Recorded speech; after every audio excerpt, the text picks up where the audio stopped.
అందరికీ నమస్కారం. ముందుగా సభాధ్యక్షులు జనచైతన్య వేదిక అధ్యక్షులు లక్ష్మణరెడ్డి గారికి, అదేవిధంగా పెద్దలు తులసిరెడ్డి గారికి, లక్ష్మణరావు గారికి, నసీర్ అహ్మద్ గారికి, పెద్దలు డాకా మాణిక్య వరప్రసాద్ గారికి, శ్రీ నాగేశ్వరరావు గారికి, తర్వాత ముప్పాళ్ళ నాగేశ్వరరావు గారికి, మిగతా మిత్రులకు, సభికులకు అందరికీ నమస్కారం.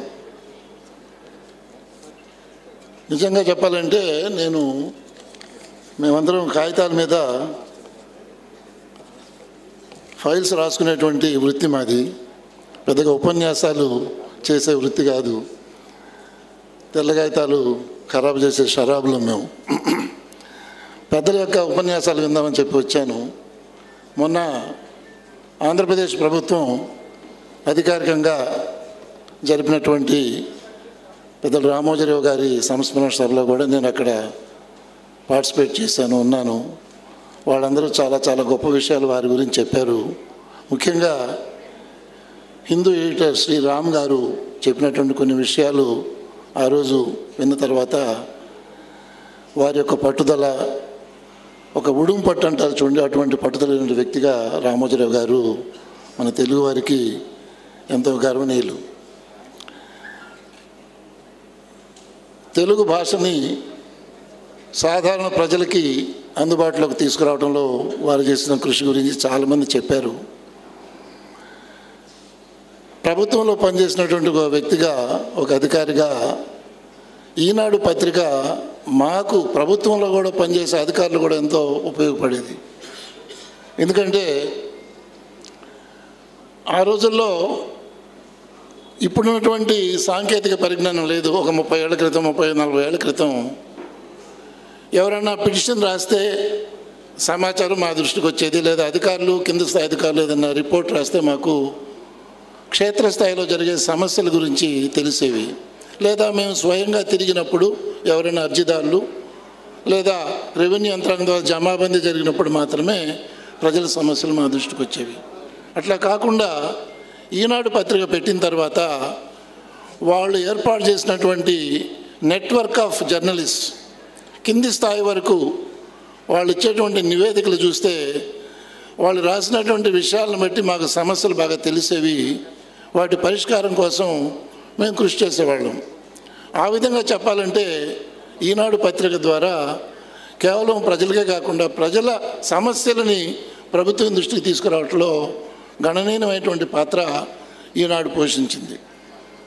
మొట్టమొదటిసారిగా ఈనాడుతో నాకు పరిచయం ఆ రోజు దివిసీమలో ఉప్పెనత్ ప్రభావం ద్వారా ఎంతోమంది మరణించారు. ఆ సమస్యల గురించి పుంకాలుగా ఫోటోలు వస్తుంటే మనసు చెల్లించిపోయేది. ఆ రోజుల్లో ఇంత పెద్ద ఎత్తున టీవీ ప్రచారాలు లేవు. ఆ తర్వాత సరే తదుపరి కార్యక్రమాలు చాలా వచ్చినాయి. తర్వాత పేపర్లు కూడా వచ్చినాయి. ప్రధానంగా నేను అనేది ఏంటంటే తెలుగు భాష ఏ విధంగా వారు ప్రజల్లోకి తీసుకెళ్లారో, తెలుగు ప్రజల సమస్యలు అదేవిధంగా ప్రభుత్వంలోకి తీసుకువచ్చి వారి సమస్యలు పరిష్కారం చేయడానికి ఉపయోగపడ్డారు. సినిమా రంగం గురించి పెద్దగా చెప్పనక్కర్లేదు, మీ అందరికీ తెలుసు. ప్రపంచంలోనే ఒక అత్యున్నతమైనటువంటి ఒక మంచి స్టూడియో నిర్మించి చలనచిత్రాలు తీసే విధంగా ఒక వేదికగా ఈరోజు హైదరాబాద్ తయారైంది. కేవలం ఒకప్పుడు బాలీవుడ్ గురించి అనుకోవడం, ఇప్పుడు అది టాలీవుడ్ అయిపోయింది. కొన్ని పేర్లు పెట్టడంలో రామోజీరావు గారిని మించినటువంటి వ్యక్తులు లేరు. కొత్త పదాలు సృష్టించడంలో వారే దిట్ట. ఇటువంటి ప్రతి రంగంలో ఆయన వరవడి ఒక ప్రత్యేకత చాటుకున్నారు, చిత్తశుద్ధితో కృషి చేశారు. చాలామంది మొన్న అక్కడ వేదిక మీద మాట్లాడినప్పుడు పెద్దలకి భారతరత్న ఇస్తే బాగుంటుందని చెప్పి అందరూ ముక్తకంఠంతో చెప్పారు, కోరారు. సరే, మనందరికీ తెలుసు భారతరత్న ఏ విధంగా ఇస్తారు. చాలామంది గతించిన వారు ఉంటారు, ఇంకా వరుసలు ఉండేవాళ్ళు ఉంటారు. అది ఎప్పుడు వస్తుందో మనకు తెలియదు. కానీ సినిమా రంగానికి వారు చేసిన కృషికి ఖచ్చితంగా దాదాసాహెబ్ ఫాల్కే అవార్డుకి ఇమ్మీడియట్గా అర్హత కలిగినటువంటి వ్యక్తి ఎవరున్నారంటే పెద్దలు రామోజీరావు గారు. మరి ఈ వేదిక మీద మీరు తీర్మానం చేస్తారో లేదా భారత ప్రభుత్వానికి అందరూ మనం అలాంటి వాళ్ళందరూ లెటర్లు రాసి ప్రభుత్వం మీద ఒత్తిడి తెచ్చి వారికి దాదాసాహెబ్ ఫాల్కే అవార్డు వచ్చే విధంగా మన వంతు మనం కృషి చేసినట్లయితే ఒక గొప్ప నివాళని చెప్పి నేను అనుకుంటూ చివరగా యదా యదా హి ధర్మస్య గ్లానిర్భవతి భారత అభ్యుత్థానం అధర్మస్య సంభవామి యుగయుగ అంటారు భగవద్గీతలో. ప్రపంచంలో సమస్యలు వచ్చినప్పుడల్లా, బాధలు వచ్చినప్పుడల్లా, దుర్మార్గులు పుట్టినప్పుడల్లా నేను వచ్చి ఈ ప్రపంచాన్ని ఉద్ధరిస్తానని భగవంతుడు చెప్పారు. అదేమో మనం చూడలేదు, కానీ ప్రజాస్వామ్యానికి గ్లాని కలిగినప్పుడు, ప్రజాస్వామ్యానికి ముప్పు వచ్చినప్పుడు, దుర్మార్గులు ప్రబలినప్పుడు అటువంటి వారిని చీల్చి చెండాడడానికి అక్షరాన్ని ఆయుధంగా తీసుకున్నటువంటి ఒక వ్యక్తి పెద్దల రామోజీరావు గారు.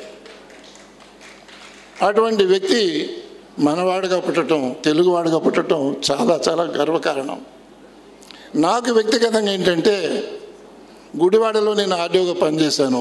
ఆ ప్రాంతం వ్యక్తి వేరు. గుడివాడలో ఏ గ్రామానికి వెళ్ళినా ఒక సెలబ్రిటీ ఉంటారు. ఒక ఎన్టీ రామారావు గారు, ఒక కె నాగేశ్వరరావు గారు, ఒక రామోజీరావు గారు, ఇంకా వరుసగా చెప్పుకుంటూ పోవచ్చు.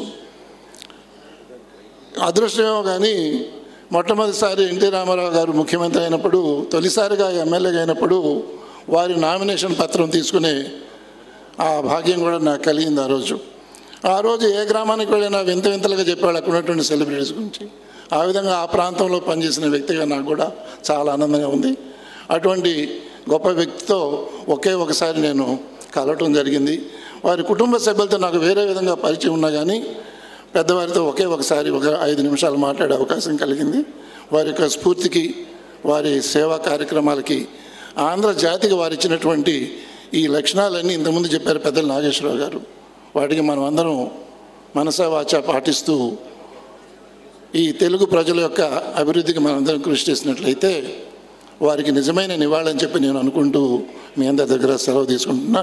ఈ అవకాశం నాకు ఇచ్చినందుకు పెద్దలు లక్ష్మణ్ రెడ్డి గారికి ధన్యవాదాలు. నమస్తే.